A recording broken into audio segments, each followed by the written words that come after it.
voices speak as when Bernie died, and as they carried him through the streets, the people spontaneously began to sing the slave song of the Hebrews from Nabucco.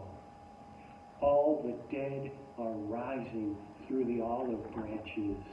The elms are weeping on Parade Street, where the sunlight is the color of opera, where my hands are holding my face, watching the television, the streets full of the crowd gathering to give witness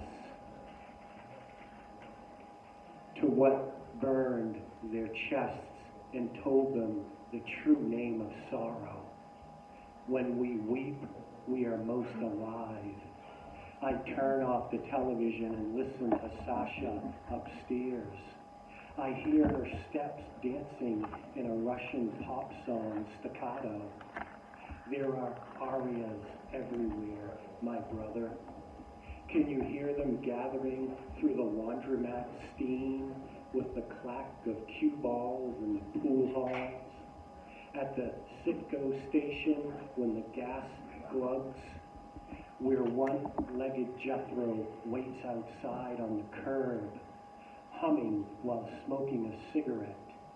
He blows a halo of smoke casually into the air. It swirls, composes notes, and disappears like a song, a kind of blessed noise, the way music enters us and vanishes. What remains is why we live. All right, that was Sean Dowd. Our first reader is Tim Perry. Tom Perry? Tim? Tim.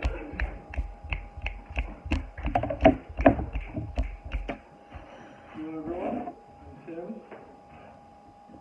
I'm going to read a couple poems that I wrote tonight. The first one's called Lost Cause.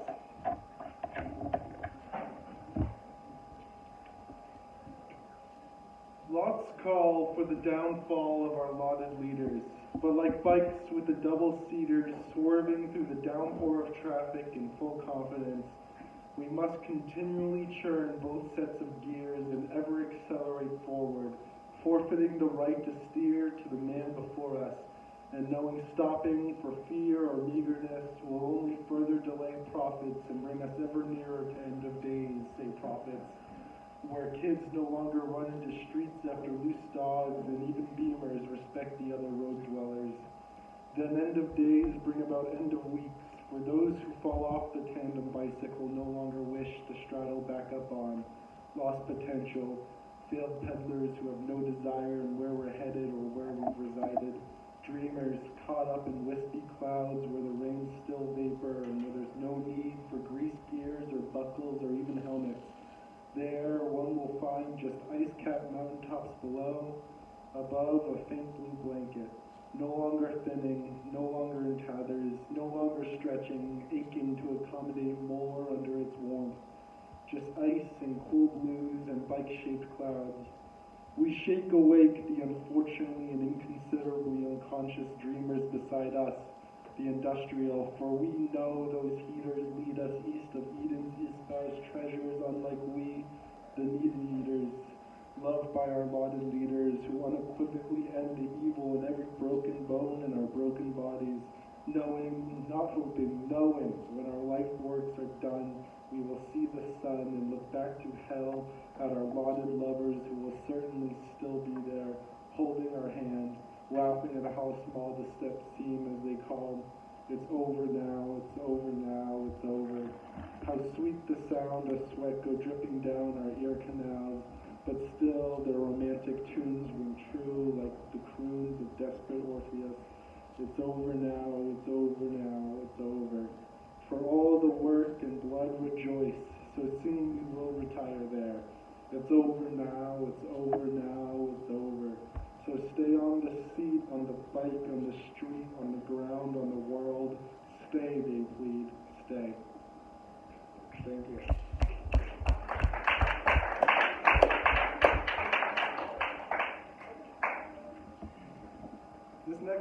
it's a little lighter.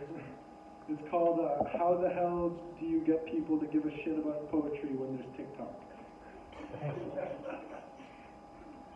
No thought, no effort, no intention, just a room of computers deciding what series of binary will maximize the doom scroller's neuronic firings. One writer's word on page could never match the collective efforts of millions of posters and many times reposters' regurgitations of recognizable motifs. The internet brought about the individual champions and swiftly assassinated them for the cause of the larger number, replacing K's with M's and M's with D's and soon to be many, many T's. I'd like to say I came to this realization watching in horror as a Whitman collection remained unopened atop a coffee shop counter as its caffeinated owner wasted away. Thank you. Let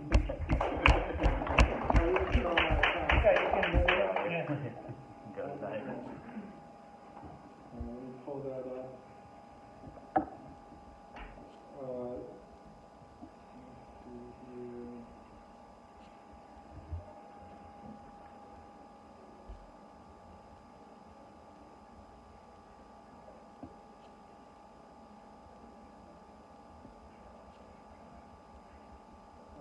Okay. This next one, I had a fun time writing. You can't see it really, but it looks like a hole on the page. It's just all a straight line. It doesn't have a title yet. I'm working on that. Falling further down the hole I've dug for myself, far past 5-6 feet, we're reaching the core by sundown. I swore I'd dropped this shovel a week ago, but I can't see the trees anymore. I'm talking to kind worms now. They say it's way better down here. Just stay out their holes and watch out for moles. Keep digging and I find a water well seeping through. Tastes better than the plastic shit up on the surface. Nestle wishes they could talk to worms. The water whispers to me. They warn of what's to come, but softens the dirt knowing I'm digging either way. The loose mud reveals clay, then soon rock and fossils, warning of threats of old. The mud slides and soft amber to avoid the tar pits that swallow you whole. I read the time layers. It smells of sulfur and nucleotides. The above world is just a speck. I think I spotted a second North Star a month or two ago, or maybe they installed a headstone. Right when I think I can only go up, the tough rocks give way for more dirt and soon loose sand. My shovel cuts through the floor below me with ease. I no longer sweat, I swear. I just lift the loose rock as if I were moving through air. The earth heaves to my tools and invites me closer to her center, no longer imposing her mineral walls, rather telling me not to stop until I've had my fill of coal, but my desperate swings on her mantle see no signs of stopping. Even the greatest surface-dwelling geologists have only hypothesized what lies beneath our mantle. They suppose a molten core, a massive ocean of liquefied metals and rocks, generating such magnetic force our mighty sun's flares fail to penetrate and fry us alive. I'm feeling like a swim and some self-discovery. I brought my trunks and I heard the pools warm. No grave, this hole is my greatest vacation. Thank you.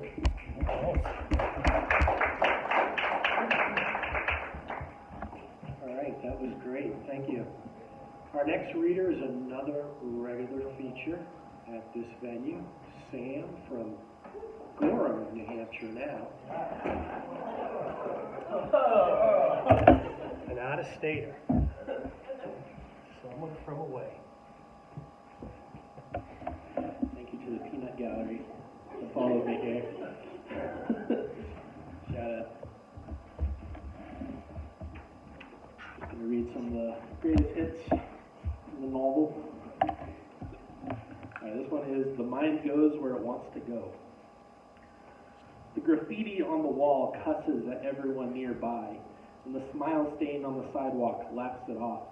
The cars pay no attention to them, they just drive on by slowly.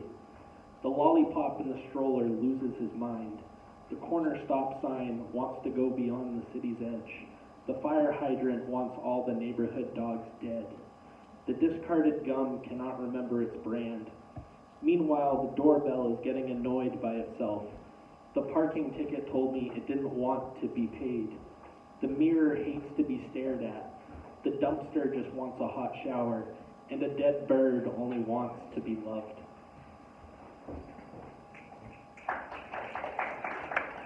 It's called Pedestrian Crossing.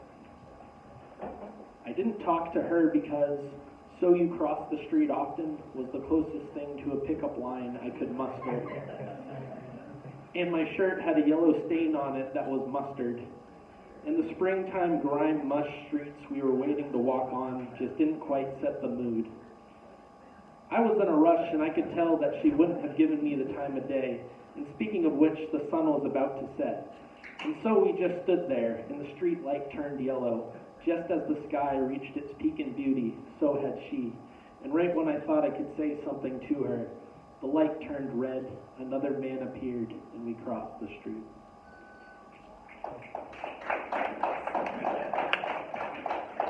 Margarita really enjoyed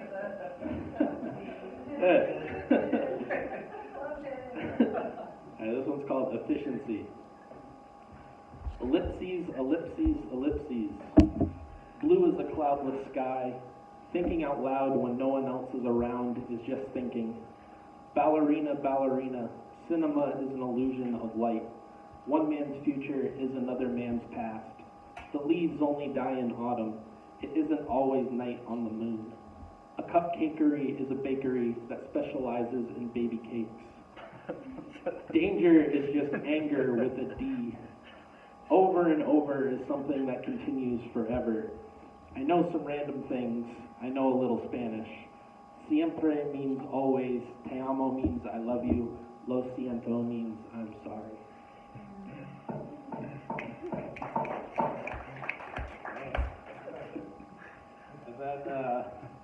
This one's called Reasons. I left 10 pages blank in the back of my book. And yeah, I tried to do that. So. Reasons I left 10 pages blank in the back of my book. You might be wondering why I left 10 pages blank in the back of my book. It's just a bulleted list. So my book would appear lengthy. So there would be lots of space available for my signature. So you would value the pages with poems on them more. So my book would burn longer. Because people take books too seriously. It was the only way to get you to take this poem literally. To symbolize innocence, purity, God, possibility, chance, and emptiness. To give all the haters a few more fulfilling tears. To give all the hippies some emergency rolling papers. To give you a chance to practice origami. Because I could. I felt the printers could use a break. To build trust. I knew it had to be an even number. My poetry is odd enough. Because 8 is too few, a dozen is too cliche, 14 is too many. I've always wondered what an empty book would look like, and though it may only be 10, I'm confident that you can imagine the rest. I believe that everyone has something to add. My journal is your journal.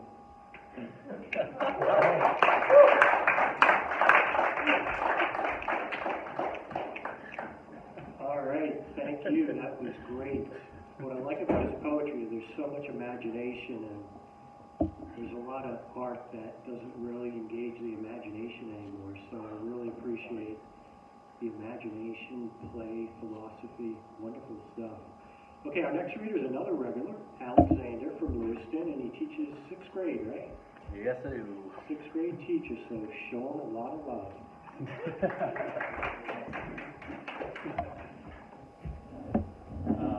Yeah, I usually write a lot more. I feel like I kind of base these around like how much writing I can get done usually within the 4 or 5 weeks, and I got a lot less done this month. It's been harder to like get started this month. I don't know if anyone else felt this way, but like just trying to start. So I'll start light. I really appreciate those last poems. They were like so. First one's my very own Viking girlfriend. She's the one for me. Puts a drinking horn to my mouth as I sit on her knee. We drink ancient mead from walnut barrels, turn off the radio, and sing Icelandic carols. She only wears furs from creatures she slayed. When I go to work, she's off to raid. Tuesdays we stab criminals for Tyr. Wednesdays we carve runes for Odin. Thursdays we smash giants for Thor. And Fridays we fuck for Freya. Every day she wakes me with apocryphal images of Ragnarok. That's my blonde berserker. She knows just what she wants.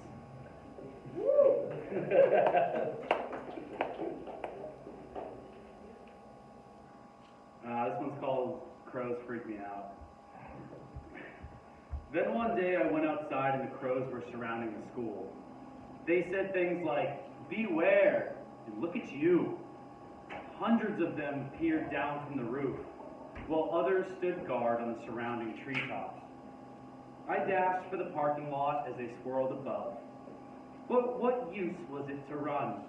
They surrounded my car in the parking lot. I could kill a few, but I know they win. Death by 1,000 beaks. Heard that they pull out tongues, eyes, cheeks.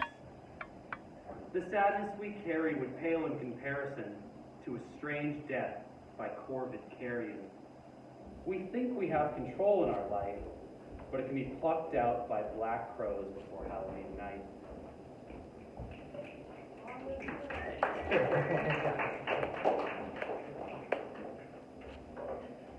This one's from last night. This is called A Real Miracle.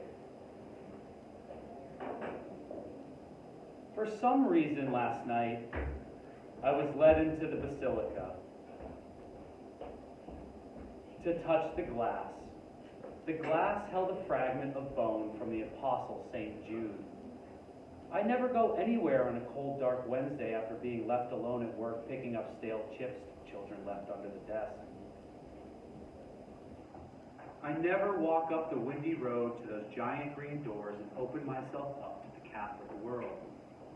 Somebody old with a cross said, "Thanks for coming," and I told him for some reason I didn't have a choice. I learned how they clubbed the saint to death for preaching the word of Christ, and the man he was with was sawed in half. All along the walls were frescoes of bloody Jesus in the arms of women. It all made me think of death. I was led to the relic, that small piece of bone, and told not to kneel before it. "We do not worship it," the old lady told me from behind the mask. I touched the glass and felt something. Had no knowledge of the movements that Catholics require. I then sat alone and wondered why I was brought there. I wept thinking of dying children in hospital beds and the thought of being sawed in half. I understand nothing that is happening to me.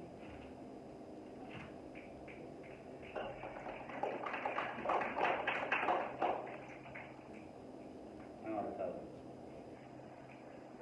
Well, now that we've moved on, everybody is comfortable being angry again, honking their horns. It's easier than sitting by to the side of the road and never working again, I suppose. She said anger was a secondary emotion, always covering fear or dread. We act like we can control anger, like I can try to hold a pen. It's really a lasso made of fire meant to burn man instead of looking in the mirror. And what really lies behind those glass eyes but a tiny human surrounded by sirens?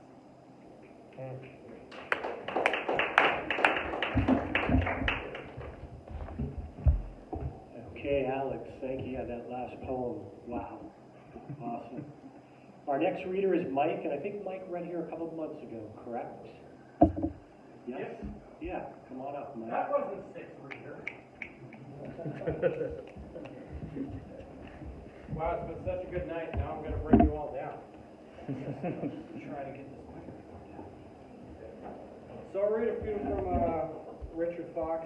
He's a phenomenal person, great poet in the New England area. Sadly passed away last month. So do a few by him.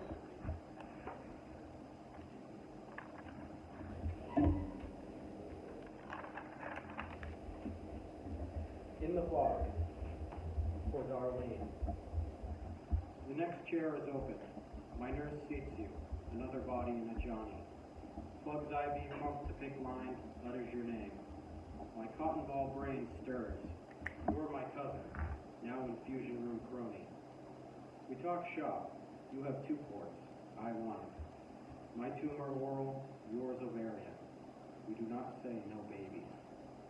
2 surgeries for you, radiation for me. I can't swallow. You vomit what you eat. Music gives you migraines. Reading is Mobius for me. Our view is Boston skyline. Toes heated by sunshine, body draped in hot blankies. Almost makes being here worth the pain. Nurse brings our next round, petite cups of pills. You chug yours, I force mine down one by one. We compare med colors, contrast bowel movements. You laugh, I hiccup. Not your regular hiccups, industrial strength. We are quiet, my breath held. Body spasms, you shiver and grimace. Nurse wraps you in new blankies. Changes pouches on the pole. She wears gloves, apron, chemo burned skin. Warning, it chugs along our veins. I call it my battle buddy. 5.5 liters of fluids, plus a diuretic. I grab you a sandwich, lemonade, Toll House cookies. For me, a bottle of water, vanilla pudding cup. We trek to the bathrooms, rolling our twin pumps, sipping as bee stings. But I can pee chemicals into porcelain bubbles, flush both systems. At your memorial, I learned I was a comfort to you. You were to me too. We can't exchange that memo.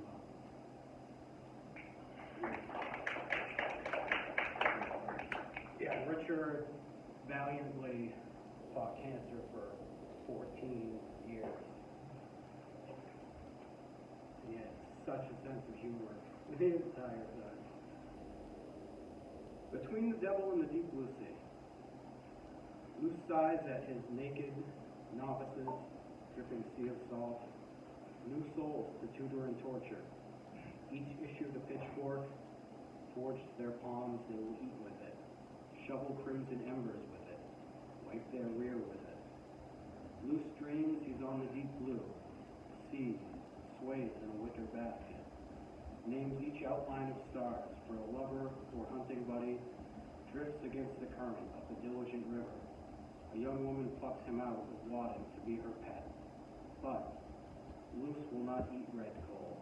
His punishment, dwell amid it, skin turning ashen. Tissue blind to touch.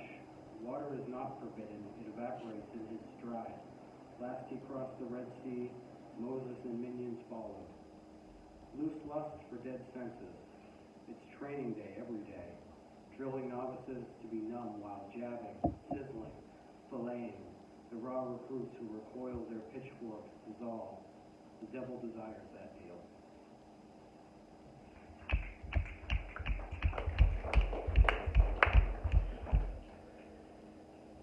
Time Book. The name of the book.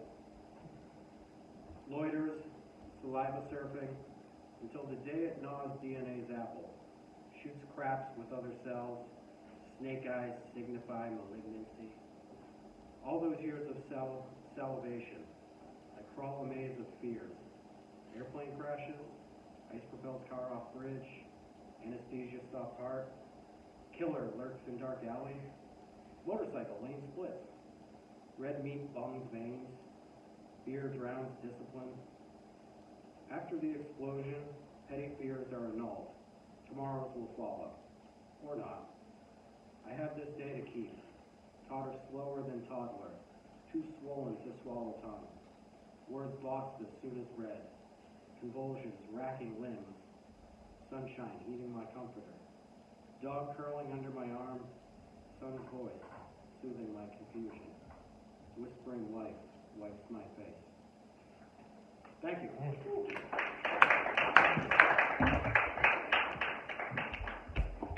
Okay, thanks for sharing those poems. And we always do encourage you, if you don't want to read your own work, read some other poets' work. We greatly encourage that. And what was that poet's last name again? Fox? Richard Fox. Richard Fox. Okay, awesome. We're going to have to look him up. Yeah, Okay, we have a website, Small Poet at Large. Okay, and was he a Massachusetts poet? Yeah, he was all over New England, but spend most of his life in the Worcester area. Okay, I don't okay, know if his website is still functional now that he's moved Yeah. on, but okay. his stuff is around, it's all stuff. So. Awesome, cool, thank you. Our next reader is another regular, Rose from Oxford.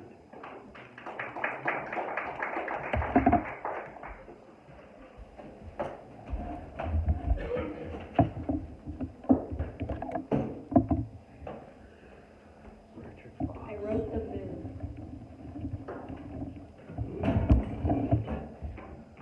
The moon. I didn't write Oxford, I wrote from the moon. Oh, you did? Well, you scribbled it. Yeah. It was bad.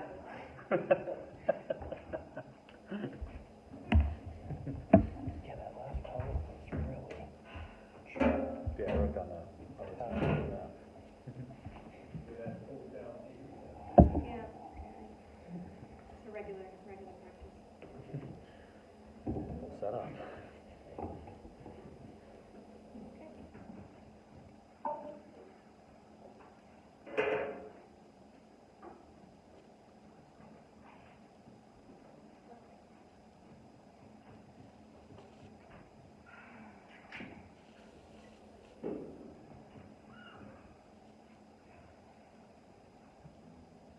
Nope, you can go. Sorry.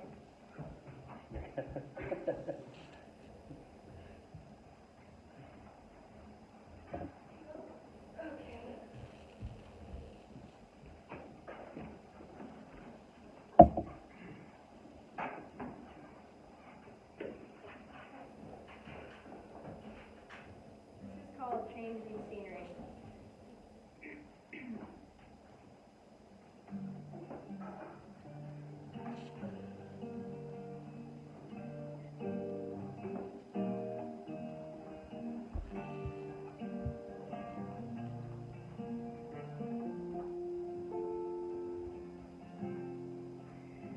Ain't she pretty with a change in scenery?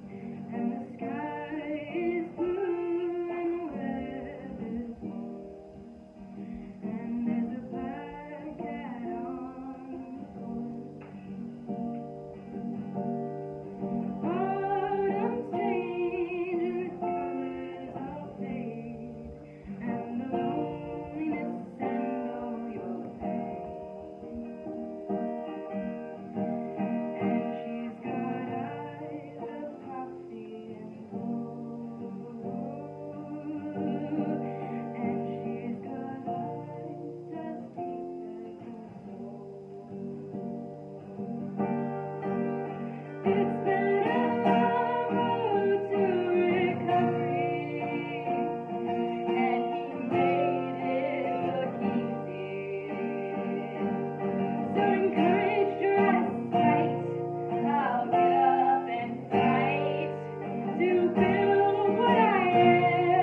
Yeah, our last reader is Drexel, and you want the same setup? The iPad chair and the, So, I have two things.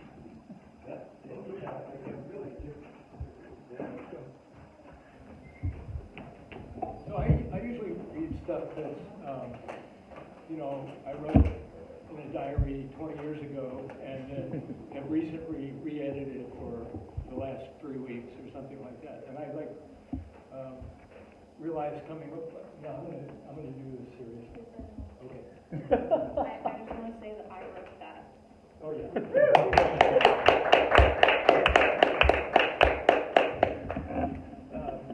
And I realized, it's like, oh my God, I'm going over to Lewiston where this crazy, horrible event happened, and I should write something about that. And so I did. And like I say, this is pretty raw. I haven't had a chance to edit it or anything, so I'm kind of, this is a different place for me. Because usually I practice saying it so I won't like cry or laugh or crack or say it wrong or something.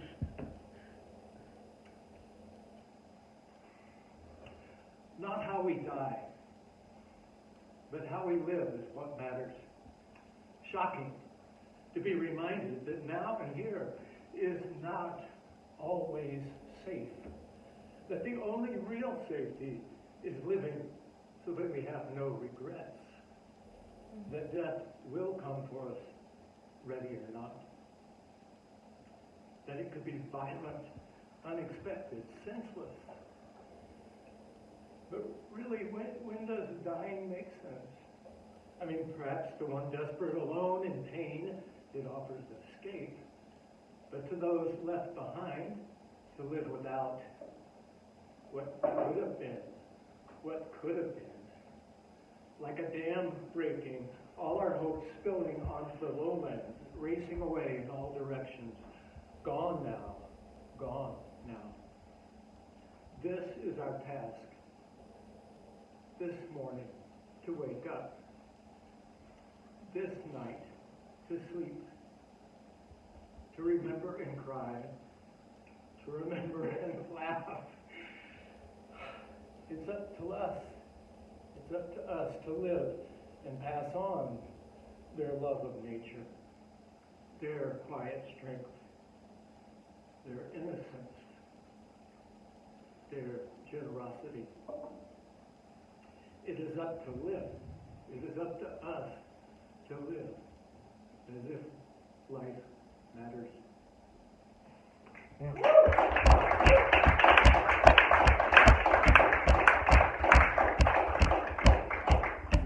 Thank you, Drexel. That was a great poem to end tonight's reading on.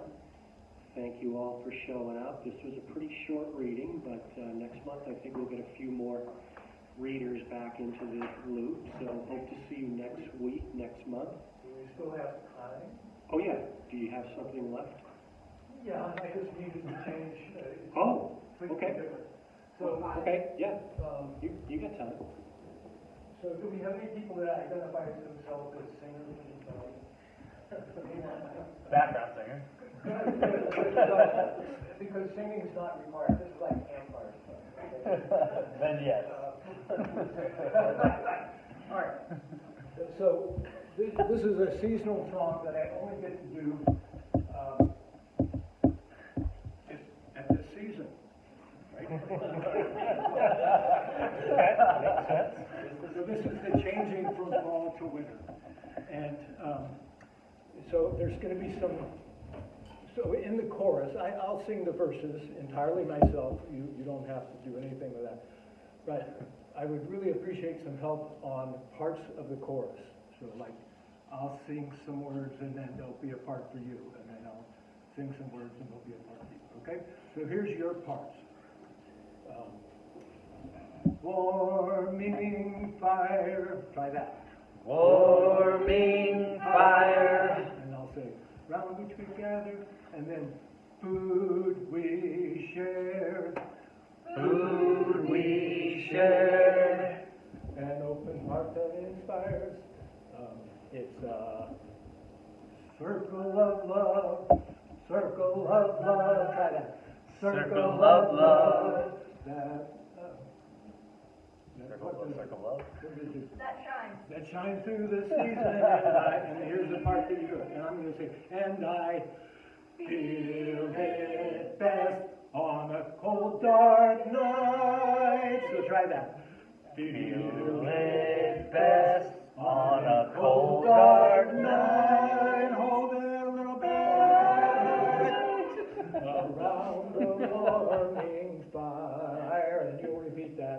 Around the warming fire. That's like a Okay. front lift. That's a lot of lyrics. You're gonna get chances to do that again, so here it goes. I'll just launch into it. Actually, we'll do the chorus again one more time. I'm gonna help you remember the words by using IISL to communicate with you. So that's independently imagined sign language. It's used world round by children and camp counselors everywhere. So here it goes. It's a warming fire round which we gather. It's the food we share. An open heart that inspires. It's a circle of love that shines through the season, and I feel it best on a cold, dark night. Around the warming fire, around the warming fire. You guys have got it down. Okay, here come the verses. Winter. Winter is coming, I know that it's true. The days are growing shorter, the nights longer to get through. The firewood is split and stacked, we stowed our kayak in the winter is coming, and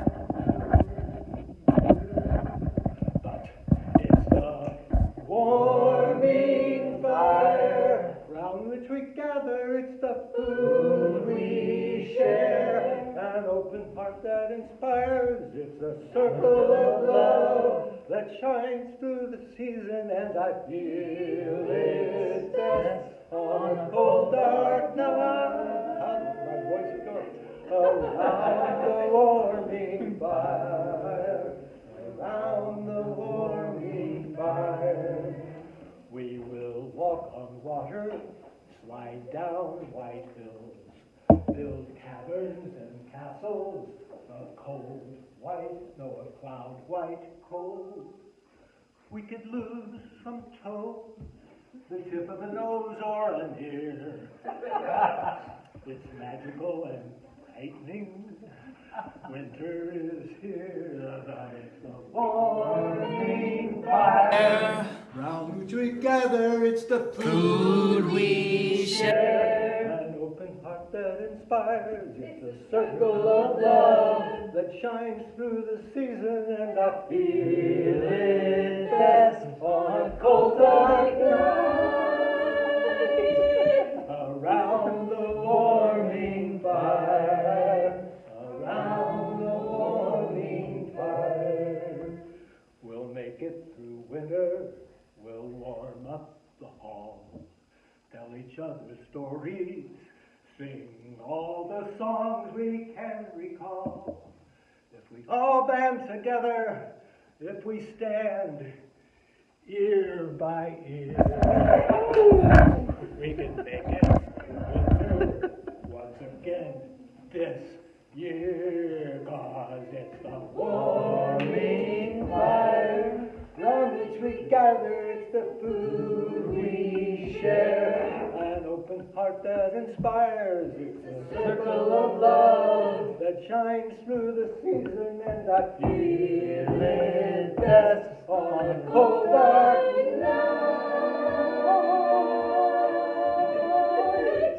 Around the warming